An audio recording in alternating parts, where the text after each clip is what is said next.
What's up, beautiful souls? Check out this episode with superstar, celebrity, nutrition expert, 4 times New York Times bestselling author, JJ Virgin.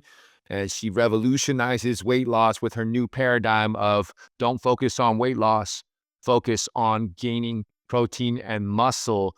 And she's giving you the recipe, the wisdom nuggets of how to age powerfully after the age of 30 to the point where at the age of 70, you can do the same things you did at 30, not to mention we touch upon testosterone. We touch upon a lot of wisdom nuggets related to nutrition, exercise, sauna, detox. And so if that's your thing, check out this episode with JJ Virgin. Peace. What's up, beautiful souls? Welcome to another episode of the Spiritual Psychiatrist Podcast. Today we have a certified badass on the show. First met JJ years ago. I don't know if she remembers, but it was at a festival in New Mexico. And she organized it. And now I'm very, very aware what it takes to organize a festival, the people, the connections, the technology, the organization, the leadership, the connections. And so that in itself spoke to me now that I understand that. But also, she's a 4-time New York Times bestselling author. She's a celebrity nutrition expert. And thank you so much for joining us, taking your precious time to be here. JJ, welcome to the show. Thank you. My pleasure. Yeah, you haven't even been to our big events that are like putting on, multiple weddings. Oh, wow. Yeah. Okay. That sounds fun. So, JJ, I tend to believe everybody has a hero's journey. Now, the last time I saw you was about 6 years ago in the world, and you're already doing big things. Can you tell us a little bit about your hero's journey, some of the highlights, and what's getting you the most jazzed these days? I think people have multiple hero's journeys, and it's like, okay, what's the recent one at hand? I would have said years ago, my hero's journey was like being an adopted kid and having all the weird abandonment stuff that adopted kids have. But we've tied a bow on that one and put it to rest. And then I'd say my hero's journey is having, right as I was getting ready to publish Virgin Diet, I literally launched that book bedside with my 16-year-old in a coma. And right before it was getting launched, he was the victim of a hit and run and left for dead in the street. And what was interesting about that time was it really taught me the power of mindset and how much thoughts create and how much your perception creates reality. So I've kept that close to the vest ever since. And he survived because that was the only thing I ever saw him doing. And what I'm most excited about right now, that actually helped me reframe the fact that I'm publishing a diet book, but realizing that it's so much bigger than that. And I'd say now what I'm super fired up about is I think we're in a really good place in how we're starting to look at health. That, current administration, everything going on, we're making some big shifts in how we approach health. And my personal goal is for us to stop the whole weight loss thing. And that might sound crazy with, 75% plus of the U.S. now overweight or obese. But the reason being is that the failure rate of dieting is 95%. It's because we're going after the wrong metric, and that I really want people to focus on putting on muscle first and healing their metabolism, because when they do that, then the weight loss is automatic and it's not a thing, and they're losing the right thing and they're improving their health. So that's my latest mission that I'm on in my current Shira's journey. Beautiful. Yeah, and I love that you mentioned just briefly that you closed out the story of one aspect of your hero's journey, which, was the story of an abandoned child. And once you were able to close that story, then the creativity from survive to thrive. And now you've written books, and obviously you developed your mindset through probably one of the most difficult things anybody on planet Earth can go through is a mother and their child when their child is, in your case, in a coma, and probably one of the most difficult things. And so you released a book during that time. And now, if I'm hearing you correctly, what getting jazzed is this paradigm of weight loss. Instead of focusing on the weight loss, Can you take us deeper into focusing on muscle gain and what you found? What are some epiphanies that you found when you shift the focus from I'm losing weight to I'm gaining muscle, and how do you do that? Yeah, and what's interesting is, I've literally been in this field for 40 plus years now, and it is actually how I've always approached it. I just wasn't so forthright about it, where I all of a sudden it just was kind of like the light bulb came on and went, oh my gosh, we really have been doing this all wrong. And it started years ago when I was teaching workshops with a hormone doc, and she said, you don't lose weight to get healthy, you get healthy to lose weight. And I thought, if you free that up to say to hold on or build muscle and lose fat, it all makes sense. And so early on in my career, I remember I was in grad school and all of our research was being done on cardio, and everything was purely the bank account model of weight loss. And back then I was like, this doesn't make sense to me. It's not working out in the field, and I'm not going to get paid to make people worse. So I started doing resistance training, focusing on muscle. And I just realized now it's what has happened that's brought it into the zeitgeist is the whole GLP-1 discussion. And it's actually fantastic. GLP-1 medications are not the cause of muscle loss. It's using too high of a dose of a GLP-1 to erase someone's appetite that is causing them to go into extreme caloric restriction and lose muscle. Any diet would do it.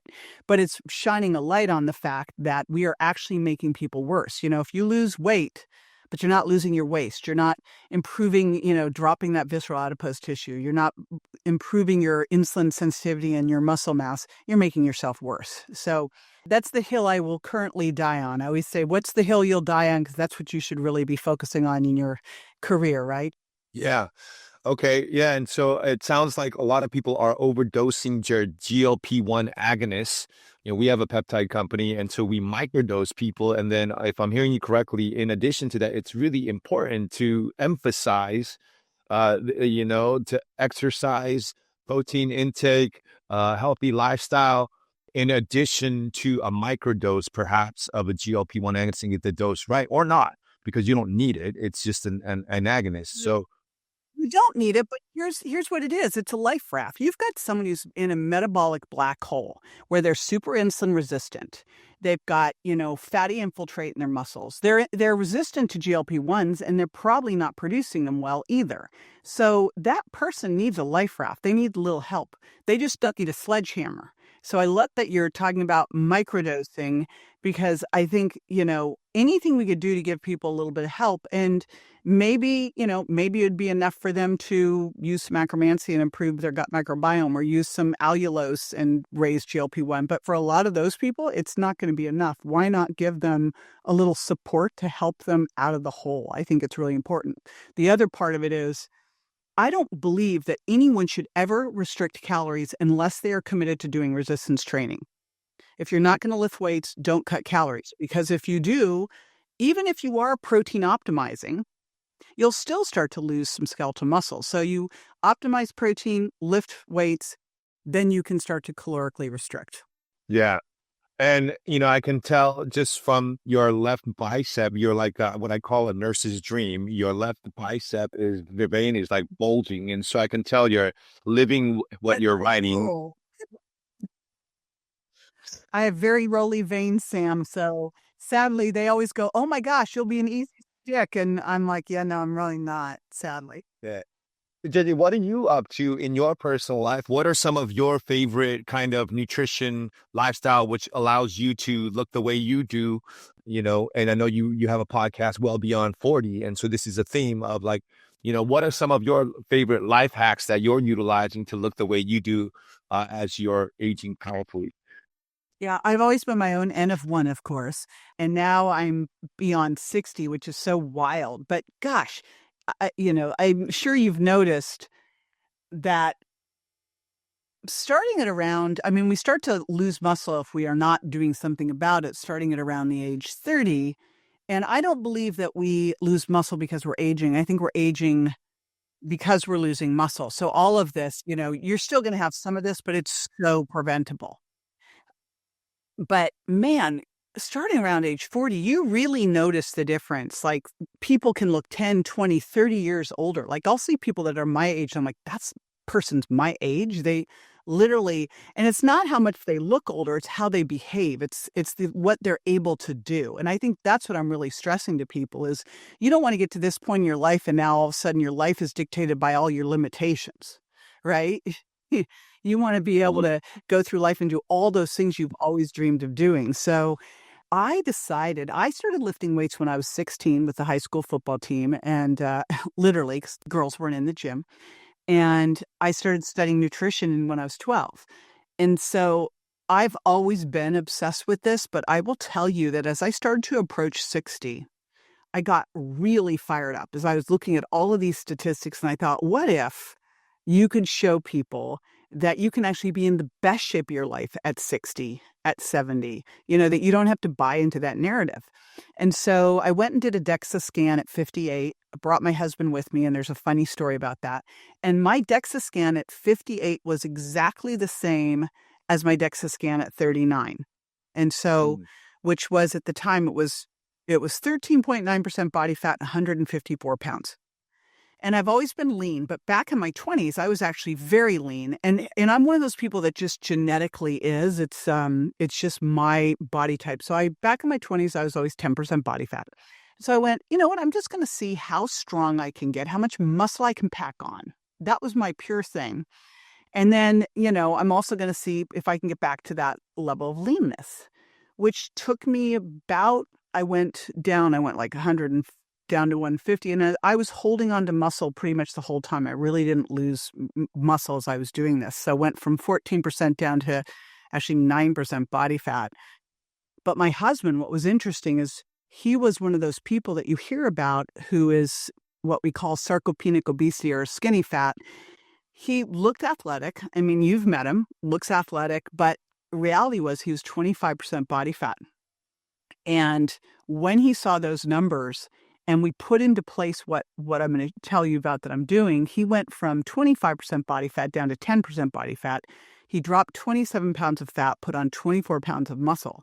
So I say this because you'll hear people say all the time, oh, well, I never did that, so it's too late for me, all this BS. And that's absolutely ridiculous. It'd be great if you'd started in high school, but it's also great if you start immediately, right? Here's the thing with shifting body composition. If you want to lose weight, you can do it very quickly, right? I worked on these big reality shows that were weight loss challenges, and we would never look at body composition or body fat because if you want to lose a lot of weight, you want to lose muscle and fat, it will look like a way bigger deal. But if you want to change your body composition, it is like watching grass grow.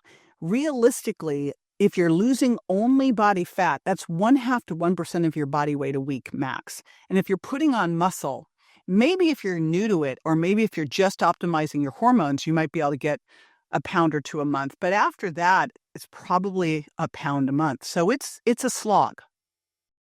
But it's one of those things that if we could start to think about our biggest job as we are 30 plus, which I would think is casting a broad enough net that it's everybody listening, is your goal should be to pack on as much muscle as you can, to be as strong and powerful as you possibly can be, so that as you do start to lose some, it's just making a little dent.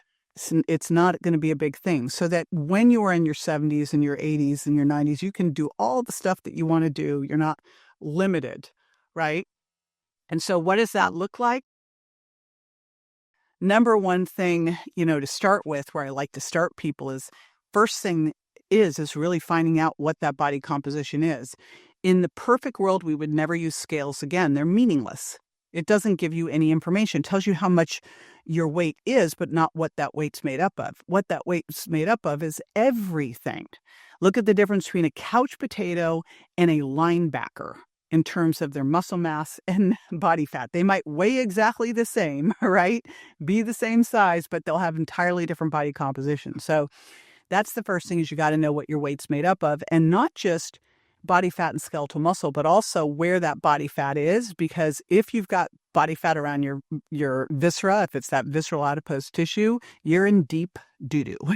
If it's on your butt, not really a big deal. So that's the first thing is being able to know and track your metrics, because what you measure and monitor, you can improve. And then, of course, the next thing is doing something about it and setting goals that will work, over the long haul, because this is now just going to be the way that you live your life. So it starts, of course, diet's always the first shift. And that what I have people do is just eat protein first so they get it in. So I make sure they're eating, say, a gram per pound of target body weight a day. You can push it higher. You could go down to 0.7 grams per pound of body weight a day. I wouldn't go below that. And I think you can go up to 1.5 if you're really aggressively trying to drop body fat while holding on to muscle. But that's always my starting point, and then filling in the rest of that with a lot of, it's like the animal plus plant diet, right? Eat clean animal protein so you get the amino acid profile that you need, and then eat the plants for the polyphenols and fiber. And then get that resistance training in, because that is going to be mission critical, and do it in a way that you're training for both hypertrophy and strength and power as well.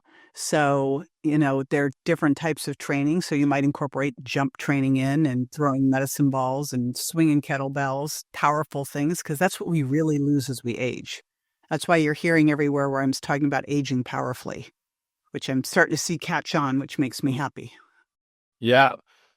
So if I'm hearing you correctly, like a paradigm shift from weight loss, from focus from losing weight to gaining muscle, and then zero point 0.7 to 1.5, depending on what you're going for, grams per pound. And then, and then clean animal fats, balanced with some plants in there. And then make sure that if you're doing that, to go resistance training.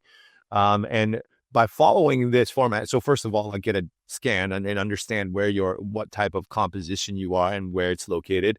And then from there, implement this. And if I'm hearing you correctly, the numbers might be a little off. Your intention of aging powerfully, literally powerfully. And if you, after 30, we start losing muscle. So starting early to really build muscle. And so that when we get to 60, 70, this mindset, obviously when you're in the weights and doing that stuff, that's also going to build mindset. But is that we can actually at the age of 70 do the same shit we did when we were 30 and continue to live powerfully. Husband, boyfriend, did this, and he lost, I think you said, 20 something pounds of fat, 20 something, and gained 24 pounds of muscle. Is that correct? Over how long? And how long was that?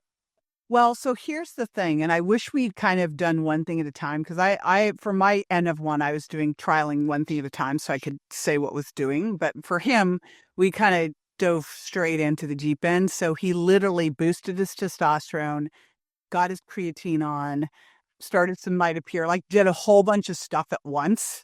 So, so that had very accelerated results. I imagine if we had not done the testosterone side of it, it would have been about half that, in terms of the muscle, because that's a big one. Like for women, it's estrogen. For men, it's testosterone. If those numbers are down, estrogen, women don't realize this, that estrogen is very anabolic for us.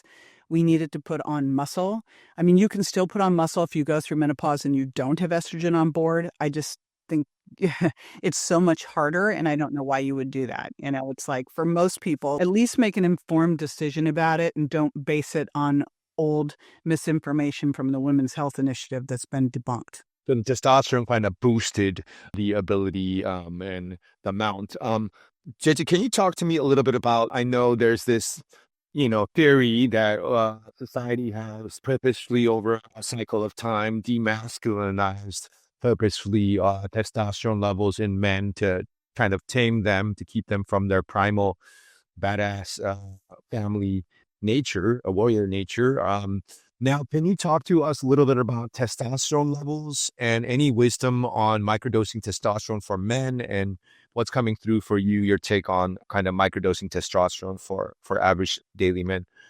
So here's what I would say with men, like, watch your levels, know what your levels are, and watch them, because men are dry. It used to be that it was kind of around that 57 to 60 years old, men would see that they'd go through their andropause. For women, ours is much more distinct, but for them, it was somewhere around them, it would decline down. Now it's happening so much earlier. Probably all that you mentioned already, all these xenoestrogens, right, that we're getting hit with that are causing their testosterone to go down, and the stress and the plastics. So there's a lot of stuff that's hitting it. And in my mind, kind of the way I see the algorithm for treating this is, first, I would love to see, can we get you back up to the levels you should be at before we have to actually dose testosterone? Could we do things like make sure you're sleeping well, having regular sex, watching football? Football raises testosterone, right? Like, can we do these things, making sure that your diet's where it needs to be? You're doing some of the different supplements that have been shown to help boost testosterone. If that's not getting you there, then we go to the next level of getting your testosterone on board. And because I think, like Tim was around 300, which was way too low. So now he's sitting at about 900, night and day difference. So I always like to see, what can we do lifestyle wise? Can we do back up with that? And I think whether it's men or women, it's using all the lifestyle stuff you can and then using the lowest dose. And it sounds like you're on the same page of whatever hormone you need to use in order to get to the levels you should be at, those optimal levels for you. Yeah, absolutely. And I forgot the statistics, but the statistics are showing that a majority, like a large percentage of men, their testosterone levels are like really low, like around that two, but like, on the scale, like low. Now, Diddy, can you tell us just from your perspective, like what's the difference between a man, generally speaking, with a testosterone level of 300 versus 900? First of all, wake up in the morning, you should have an erection. If you don't, probably have low testosterone. You should have drive. You should have ambition. You should be fired up. You should be able to have sex a couple times a week and not have to use Viagra. Now, some of that might be you're insulin resistant. So, there's other problems at play. Can you build muscle? How's your mood? Testosterone is like it's like Prozac for men, right? So you've got to look at it and go, it's going to help with mood. It's going to help with muscle. So brain function and muscle function and overall drive. What's going on with all those things? I think most majority of men haven't even tested that. And so that's the birthright of men to be able to have all those qualities that JJ just listed. And with that being said, she listed before that some, elimination to understand what are the causes of low T in lifestyle. And then also there's certain supplements that can help boost testosterone levels. And then, obviously diet and, lifestyle. But then, after that also you can start, if it calls to you, you can do low dose testosterone as a last kind of thing. Yeah. To If you get your testosterone, get it. And it's not getting up there with all the diet and lifestyle. At some point, it's going to start to decline, and it will impact your quality of life. It doesn't need to. I think whether you're a man or a woman, the takeaway there is you do not have to suffer, you don't have to. So why not? It's the lowest dose that you need. Where's a good starting point? Is it just like go to your doctor and get a testosterone test, or do you recommend a whole hormone panel, or what do you recommend people out there that are like, I wonder where I should start? Our buddy, Mark Hyman, right? So he created something called Function Health, and it's really fantastic because for $500 a year, they do a just really comprehensive lab test twice a year. And the reality is, generally, the things you would ask for, if you go to a traditional doc, not an integrated functional doc, you're going to have to fight to try to get these things. And they're things that should be on every lab test, like, vitamin D, fasting insulin, right?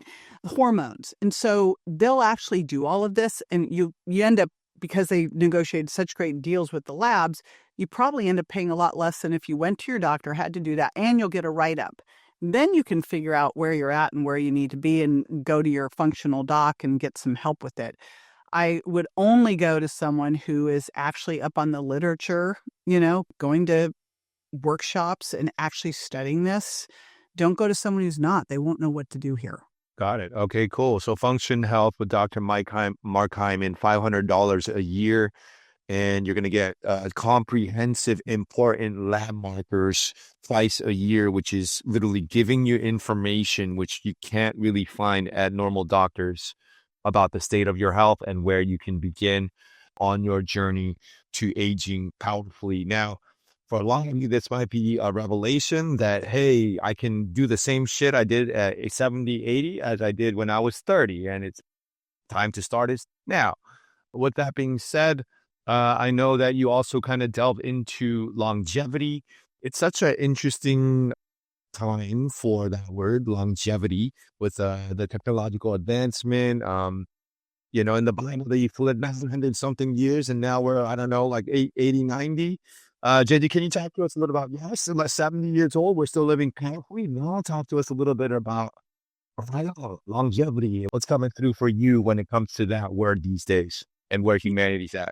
You know what is wild? I just found out that not only have we like totally destroyed our lifespan, of course, our health span even more so, but we did it to our pets too. I met a very cool, functional, holistic pet vet, right? And she told me that like dogs should be living 19, 20 years and they're living like 8 or 9. And I'm like, wow. Now I've got a 19-year-old Chihuahua, so we're doing all the stuff with her too. And I think for me, I hear people making these decisions of how long they're going to live. Like I'm going to live 140 years or 180 years, or, Brian Johnson, who I think is a fascinating dude with the don't die. And I think that's actually, to me, I don't understand that focus. To me, the focus is live amazing, be able to play full out until you can't play full out and then go out like a light bulb. Right. So Mhm. I don't really, for me, it's not whether it's 90 or 140 or 200. It's, I want to be able to do all the things I can do. And then when all of a sudden that goes down the hill, then I want to go out. Like that's my adopted mom just passed at 93. Now, I think she probably would have lived till like 100 or so based on, how my grandmother was too. However, she got sucked into the pandemic Kool-Aid and had a turbo cancer. I'll leave it at that. But she did go out like a light bulb. She was great, great, great, great, great, playing full out, and all of a sudden, boom, this thing like grows fairly quickly and she's out. And I watched my grandmother like basically like was dancing and all that. And then about 97, she just in about 2 weeks was gone. And that's really what you want. So whether it's that happens at 90 or 140, it's to me, I don't want to live in pain and suffering and misery. That's I think what we probably could all say. Right? Yeah, yeah. So go out like a light bulb, live powerfully, and then go out like a light bulb. And any technologies that are exciting you when it comes to the field of longevity? Anything on your radar? Yes. The biggest one that I am obsessed with is actually kind of very old school, and that is sauna. Huh. I think sauna, and it was interesting. Years ago, we were on a trip and we found out that it was like way cheaper to fly business class and stop off in Iceland. So we were like, okay, we'll just do that. We'll stop off in Iceland. And we decided we're going to stay 2 days, and we really were just going to time zone adjust. We get there, and I'm looking at my husband. We stayed at this place called the Retreat Hotel, the only 5-star hotel in Iceland, built into the Blue Lagoon, had its own private Blue Lagoon area. Literally, we get there, I looked at Tim, and I'm like, I do not want to ever leave here. Like this, the entire place, it's like they don't use pesticides or any of that stuff. Everything's grown in hot houses. Everything's organic. Like it's just, you instantly feel amazing. And everything was built in. Like we went and did a steam and sauna in the caves. We had this massage in the Blue Lagoon. Like it was Mm. unbelievably cool. But I started to do some research around the healthiest, happiest countries. And it's interesting. You go, what really do they have in common? Because I think we've really missed it with this blue zones thing. And when you look at the happiest, healthiest countries, they all have sauna. And by the way, they do like sauna and hot baths and cold exposure, and they do it in community. And so I think that the most underutilized, what's the word I would say for this? Anyway, I think that we are not taking advantage of the cheapest biohack there is, which is just contrast therapy. Get hot. If you don't have a sauna, I mean, now they have the little saunas that are the portable saunas. We have a portable sauna and then a big infrared red light one. But, get in a portable sauna or get in a hot bath, then go get in the cold shower and stick your face in ice water and go back and forth. It's amazing what it does for you. Can you tell us a little bit about the health benefits of sauna? So there's a lot of different ones. Obviously, the big one is heat shock proteins. But when you look at this, I think probably our most important one for how we are living here in the States is the detoxification piece of it. Hmm. All of a sudden people are waking up to the plastic situation, and we started to just look around and go, how do you really get plastics out of everywhere in your life? It's pretty much impossible in the US because if you travel at all, like it's everywhere. It's like try to even find a coffee maker that doesn't have some plastic in it.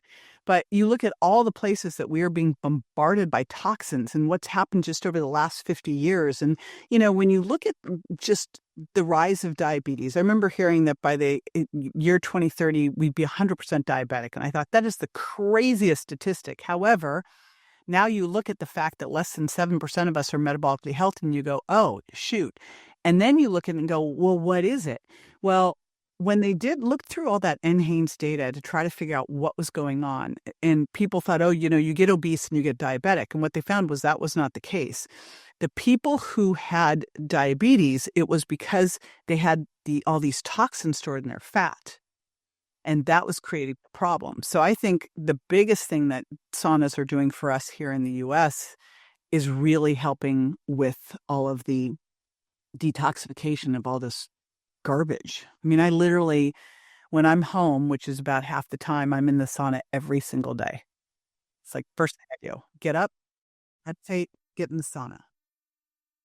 And do you go cold afterwards, or is it just sauna and like 7 times a week, or? So if I'm home, I do it every single day because I can't do it when I travel. Although my husband's now like, we should bring the portable one. I go, we already bring so much stuff with us. This is getting ridiculous. But we have two saunas. So we have our fast heat sauna, so we can get in the fast heat if we don't have time to have the other one heat up. And then we have a cold plunge. And so in my perfect world, I'd go back and forth. But the reality is, timing wise, generally what I'll do is my sauna, then my cold plunge. Then I have a red light panel that I stand in front of. And I do it in the morning because, the challenge with cold is you don't want to do it after your workout too quickly after a resistance training workout, because it's going to blunt the inflammatory response of the workout, which sounds like a good thing, but it actually blunts that muscle protein synthesis. So you don't want to do cold right away. So, no one's really been able to figure out when the best time would be after a weight workout. So I figure I'll just do it in the morning. Then I don't have that issue. Okay, cool. What's your take on cold plunging? Such a huge fad right now. Everyone is starting to understand a little bit about it. And what are the health benefits of cold plunging, and how often do you recommend that? So I think, you mentioned something about mindset a while ago. And when you really look at whether it's resistance training or cold plunging, one of the big things is just the mindset of, oh, I can do this hard thing. And it's like, the mental toughness game of it. Besides the fact, like one of the big things that's a selling point to my community is it will beige your white fat. So we have different types of fat on our body. We have white fat, we have brown fat. And white fat is the harder to lose. Brown fat's the metabolically active fat. It's the fat the babies have. And I don't know if you've heard about this in some of the different countries. They'll actually put babies out in the cold. I've heard about this, yeah. Yeah, I was like going, oh my gosh, it was like Russia or Germany or somewhere. But that's to activate more of this brown fat. And this brown fat is rich in mitochondria. And that's why it's brown, because of the mitochondria. But it's easier to burn. It's more thermic. So this is a really great thing. It's going to help with stem cell production. It's going to help with losing visceral adipose tissue. So it really helps with making you have, more metabolically healthy. I can usually get people to do it just by saying, hey, it's going to help brown your fat. Now, we have a friend who was told, he was listening to a podcast where the host said, the biggest thing you can do to burn fat is to just do the cold plunge every single day. That's the number one thing for fat burning. So the guy's like, for a year, he's in there and nothing happens. And then he decides to stop drinking 2 bottles of wine a night, and boom. And I'm like, dude, these things work together. They're not going to work in a vacuum. It's one piece of it. But, what we're trying to do is basically mimic where we used to be. If you think about it, 1,000 years ago, we did not have thermostats keeping our world at a perfect 70 degrees. Our body had to do all of this adaptation. It went outside, it shivered, it came inside, it sweated it off. Like, we don't do that anymore. And we need to get our body back working that way where it can do all of this adaptive thermogenesis is needed, right? Hmm. Yeah, adaptive thermogenesis and get back to kind of what our ancestors were doing. Yeah, amazing. Okay. JJ, anything else coming through for you today that you kind of, it's such an interesting time in humanity. I want to kind of like switch gears here. Well, just a general piece before we switch gears on nutrition. There's like, everybody has a different kind of message about nutrition. If you were to give a generalized message to humanity about conscious nutrition, what message do you have for people out there? Eat local, seasonal, organic, and as close to nature as possible. And, eat with others, slow down when you eat, and be critically open-minded. There's a new thing every single week, whether it's carnivore, vegan, OMAD, keto, and these are all tools. And I think we get excited about something, but the reality is diets are tools. And quite often, if you are needing to do something to heal, whether it's healing your gut, or maybe you are putting your cancer into remission, or you're becoming insulin sensitive, what you may need to use as a tool to heal that is not the tool that you're going to then use in order just to maintain your health.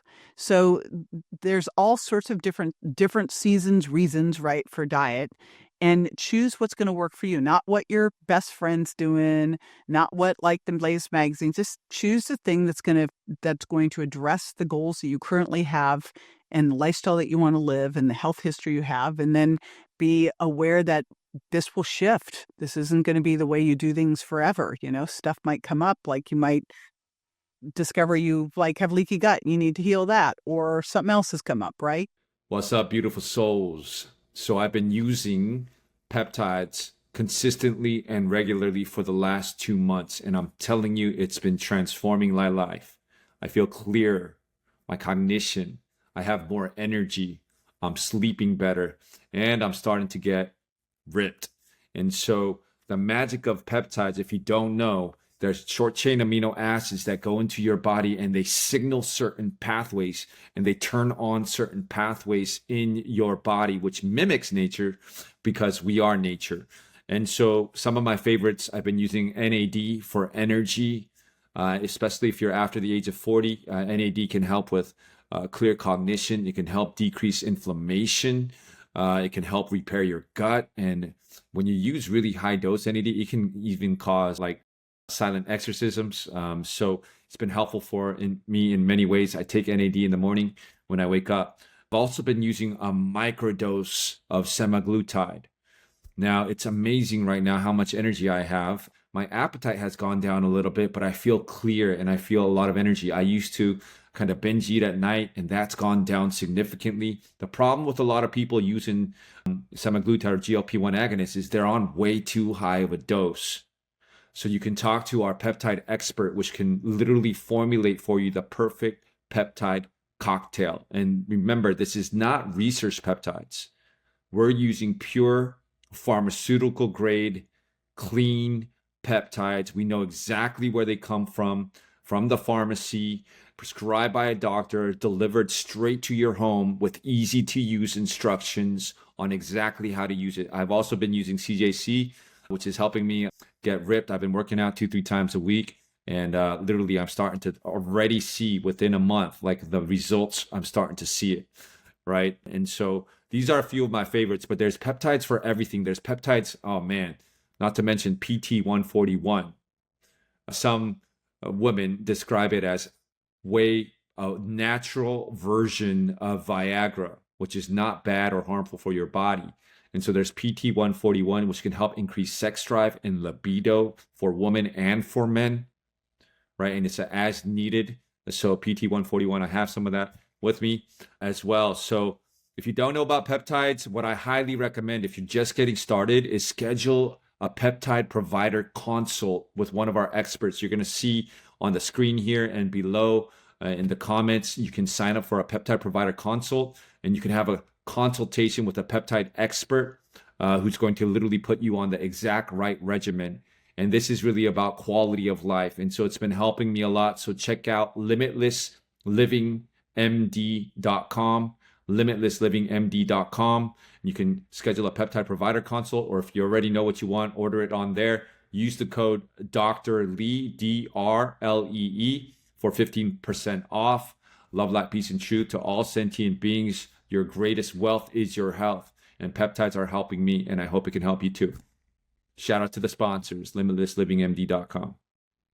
So like eat seasonal, local, organic, with nature, and intuitively with a critical mind to meet your goals. Well, so intuitive to me is really problematic, Sam, because here's the thing. If someone's eating a bunch of ultra-processed garbage, you'll hear people say, oh, but I had cravings. I must have needed that. I go, I don't think you needed a donut. No, that is ridiculous. Intuitive eating works when you have healed your body and you can actually hear and you're eating real food. If you're eating ultra-processed food, that all goes out the window, right? Because that food has been engineered to override your intuition and activate your addictions. So That's a really fucking good point that you make there, because in order to truly hear your intuition of your higher self, which cannot lead you astray, your vessel needs to have some type of starting point of clarity to be able to have a clear antenna to that intuitive knowing. And so that's a really good point. Now, and eliminating processed foods, I know you just mentioned, I just read through the book there. And I do want to kind of touch on this before we shift gears, is gut health. I feel for some reason right now, in life, there's always like a season in society where something is really important. And I feel like really getting the gut health optimized for this season for humanity is, for some reason, an important thing for humanity right now. How do you feel about that, JJ? Talk to me a little about gut health, where we're at, and how we can get. What's your take on that right now? well, I don't think it's the season. Like it goes back to Hippocrates, right? I just think probably now more than ever, because again, the GLP-1s are really shining a light on our gut screwed up. I think we've got GLP-1 deficiencies. I think we have GLP-1 resistance. And a lot of that's because our gut's screwed up, And why is our gut screwed up? Our gut's screwed up because of microplastics. Our gut's screwed up because of glyphosates. Our gut's screwed up because of stress.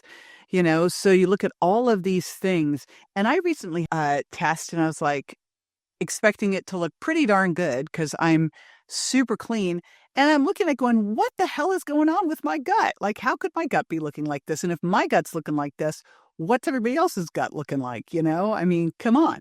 But it just shows you that, like, we still live in the world. I mean, that's the challenge with my life, is I travel half the time, and I can be as careful as possible, but I'm going to walk into a hotel room that's moldy and they just use some really crappy chemicals, and there you are. So, what do you need to do to be able to address these things? Here's the thing. Whatever is going on, you'll never go wrong by stopping and going, how's my gut? What's going on with it? And then looking at it and going, all right, what am I missing here? That's what I started to look at. I was like, where can I make some shifts? If it's looking like what it's looking right now, which was like, we have about 80% of our guts, like opportunistic bugs, they were going in the wrong direction. I'm like, what's going on? Like, why would this be? What needs to shift for this? And maybe it might be that you need to double down on your meditation. And maybe it is that you need to up your diversity of the plants you're eating, whatever those things are. Maybe you have to take a step back and really do some, binders and stuff to get rid of stuff. Whatever those things are, I think the gut's always the best place to start. Because generally, if you're struggling, you're going to see it in your gut. Yeah, the gut is a great place to start. The gut-brain connection, as we all know, is super intimately connected. 90-something% of our serotonin is created in our gut. And these little guys, microbes, have personalities. Literally, they're determining your personal reality. They have They crave things, and so what we're feeding them and the makeup of our gut flora literally has a direct influence on our mind. And as a psychiatrist, like I'm resonating with you, JJ. Like start with the gut. For me, like Dr. Zach Butchie's Ion Gut Health has. I was like, the minute that I got this test, I'm like, cool, Zach sent me some ion. I got it. I'm on. Yeah, I love that. That's mine. And do not travel without that, except for this trip. Did not have it, and I can feel it. I can literally feel when I don't have it. So, yeah, Ion Gut Health. I love this guy named Daniel Ox. He's been on the pod, and he created Zen Cleanse, which is for me best Zen, the detox I've ever found, Zen Cleanse. And so these are some good places to get started for those who are listening out there. I want to shift gears a little bit to this is way in the beginning of your journey, but there are so many people out there right now who, for this epic fucking time in humanity's history, are having the hardest time repeating karmic cycles of trauma clearing, And if you can't clear, like if you can't feel safe, if that story that you were talking about that you cleared, then you can't really participate in life. Then you really can't start creating shit. Then you really can't do anything because you're paralyzed by this trauma. Now, I know you casually mentioned part of your hero's journey was to get to this story and heal this story of abandoned child, which victim mode is literally like, I don't even know what percentage of humanity is in victim mode. And when we're in victim mode, we're powerless. So, Vijay, can you just give a quick summary of how you healed this story and got into your powerful creatrix? Like, what was your steps that you took looking back? I know it was a long time ago, but for those people who are still trying to heal trauma. Oh, no, I just put a bow on that this last weekend. Yeah.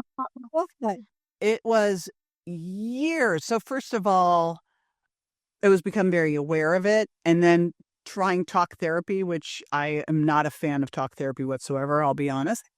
And then doing a lot of journeys and really just peeling back an onion of it and making that shift. And again, you talk about safety. I believe that if we really want to be able to open our hearts and operate at a true soul level and really be able to live our life's purpose, we have to feel uniquely safe and protected. And as long as we've got that trauma, we never will. And our ego will step up and protect us from everything, which is protecting us from fully participating in life, right? And so it was really just spending time every day. The first things that I wake up and tell myself is that I'm already here. Everything is unfolding perfectly. I am infinite potential. And I create my reality. And every day I start my day with those words, and every day I end my day with those words. Like, that's it.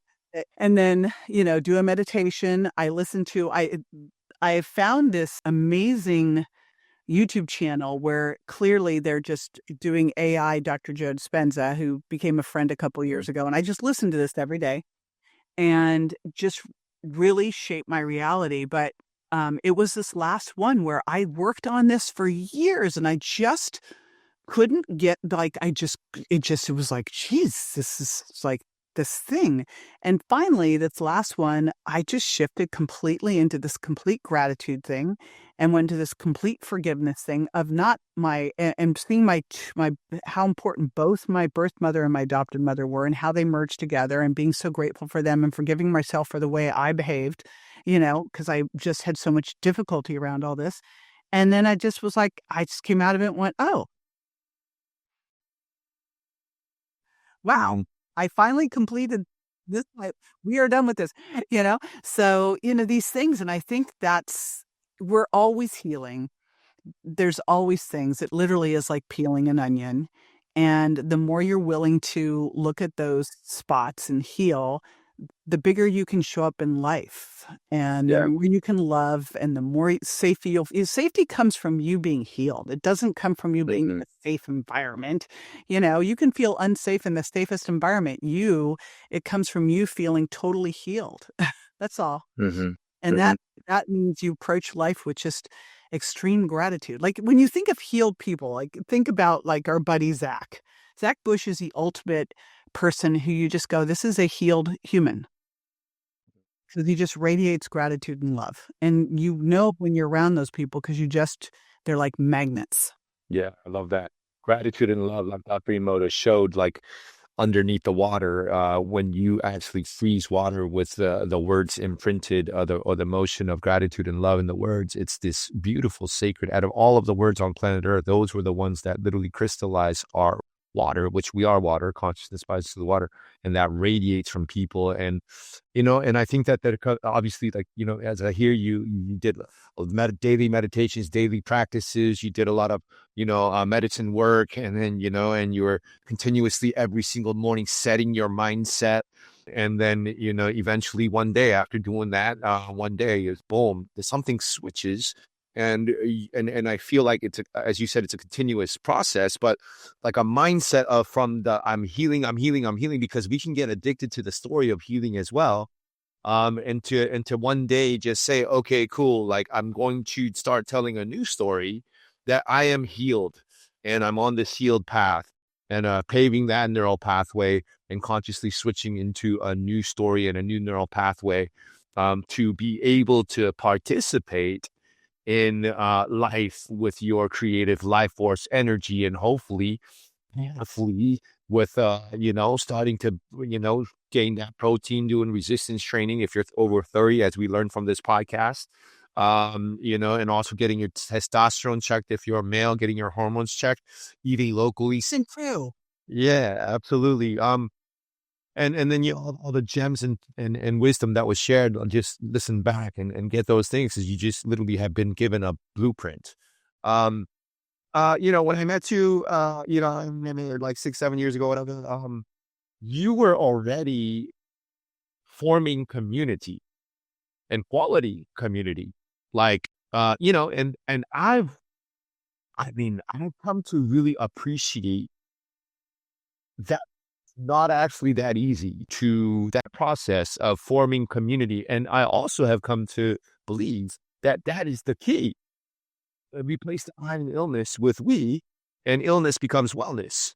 Literally, because the oxytocin and all of that stuff. So, JJ, can you talk to us a little bit about community, why that's important, and how to, even if for those people out there who might be struggling a little bit, like how to bring that aspect of health into your life and why it's important? It's interesting. I've actually always built community. And one of the things my adoptive mom told me as I was doing this is I've always put on parties and built communities. Like I've been doing it since I was a little kid. And I think maybe as a little kid, it was kind of trying to build my family, you know? Hmm. But if you look back, we already talked earlier about trying to go back and mimic what our bodies were initially put here, how we were initially set up to live. We lived in community. We actually lived in tribes of like 50 to 60 people. What was amazing about the event that we did is it was like that perfect tribal amount of people, and it was just so beautiful because of it. And so that's really where we're supposed to be. I mean, if you think about it, 1,000 years ago, if you were on your own, you would never have made it. And especially if you Mm. were a woman on your own, like trying to give birth and raise kids and all that kind of stuff. So it is just how we're supposed to live. And I think that there's times in life when you're just grinding so much, you lose your place and your space and you forget about that. And then you get back into it and you realize how much easier life is and how much more flow it is when you're in the right community. When people ask me, what do I, now that I've gotten healthy and fit, how do I maintain that? And I go, you've got to find fitter people. The story with community is find people who are the people that you would love to be, vibe like you, because the other thing with community, and I've been so careful, I have a whole health business growth community, and I'm very careful with that, even though now it's grown quite large. We set the guidelines and the core values of that community to make sure it's one of collaboration, not gossip, not criticism. We don't have the low vibe stuff in there because communities will take on the culture, and they generally will take on the culture of the lowest vibe people. So you want to make sure that you're really drawing in the right people who you want to spend time around, who are going where you want to go. And there's that African proverb that's like, if you want to go fast, go alone, but if you want to go far, go together. That's really what Mm. community is. Mm. and have a lot more fun doing it, right? Yeah, absolutely. Yeah. Okay, kind of the last question. This is gonna be, I don't know how this will land, but what's the purpose of being here on Earth, JJ, from your 60 years? Have fun, whatever. Like, what word of advice do you have as we sit here as a little speck on a planet spinning around and entering, some people say, a new cycle? What advice do you have to fellow humans out there about purpose, life experience, given the life experience you have? Yeah, it's so funny. That's always my biggest question whenever I'm in a journey. It's like, okay, well, my purpose. Um, and I think it's just one with all of us of being in growth and gratitude, of evolving. Like, who knows? I don't believe like this is our one shot. I believe my dogs are highly evolved souls that probably that's where we go when we're really evolved. We get to be like my dogs. Like they're not the lower level ones, they're the higher level. But, you know, isn't it I know when I feel most alive, and I feel most alive when I'm contributing, when I'm collaborating, when I'm stretching beyond my comfort zone, when I like it is that place. That's where I think human beings are naturally aspirational. And when we're aspirational, not in a way of competition, right? And not in a way of comparison. I love how, yeah, Brene Brown says comparison is the thief of joy, but in a real big spirit of like, how do we all rise up together? And that's what I believe the purpose is. And whatever your area that you love is, right? It's Mhm. really being in that collaborative community and everybody kind of holding each other to higher and higher standards and evolving together. Yeah, I hope. Uh, kind of last question here. What is currently on repeat on JJ Virgin, Spotify, or Apple Music? What are you jamming to? You're not going to believe this, but I don't listen to Uh, music. I listen to podcasts. Yeah, okay. I listen to podcast meditations, even at the gym. And I was doing a podcast interview for my Well Beyond 40 podcast with Dr. Andy Galpin, who I love, like this, my favorite exercise physiologist. He goes, you got to stop that and listen to music. And I'm like, oh, so unless I'm going out dancing, I not listening to music. I'm listening to podcasts. Bah. Okay. All right. And that's one podcast. One podcast. Shout out one podcast that you glean wisdom from. I have a couple that I love. Everything that's around metabolism, aging. I mean, I love Rhonda Patrick, Peter Attia, Huberman, Andy Galpin. Um, tend to be a lot of my favorites over there. So, it's like, it's fantastic, isn't it? That we can always be learning. Absolutely. Yeah, absolutely. And a little very on the side. TV. Me, I fucking love Gary. I fucking love Gary. Yeah. Baby. Yeah. Yeah, me too. Yeah. Okay. So, JJ, how can people find you? How can people connect with you and dive deeper into what you're up to in the world? Well, thank you. Well, I have a podcast too, Well Beyond 40. And we also created a really fun challenge. Like I always like to focus on one thing at a time because I think we get overwhelmed and we do nothing. So I did a really simple challenge to get people focused on eating protein first. That is at jjvirgin.com/protein first. And it will take you, it's free. We'll get you right into focusing on how much protein you need, how to incorporate it into your life. And literally in 7 days, people were like, oh my gosh, like I notice a difference in my body comp, in my focus, in my blood sugar. So it's pretty remarkable. Wow. Okay. Check it out. JJ Version Protein Challenge. Yeah, Virgin.com/protein first. protein first. Absolutely. JJ, thanks so much for taking your time to share your wisdom with the community. Appreciate you. Thank you. Thank you.